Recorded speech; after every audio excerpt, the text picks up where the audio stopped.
and welcome to a brand new video after so long. I got these three shades from the Color Splash range by Swiss Beauty about a year ago and thought maybe I should review them.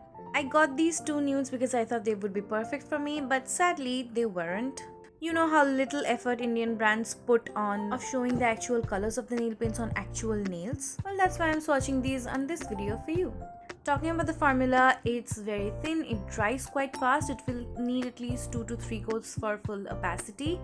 Formula is quite smooth, but if you apply these very slow or under very high speed fan, then it might leave some streaks. I got this olive shade because I don't have anything like that and it looks really pretty. I mean, I love it on me.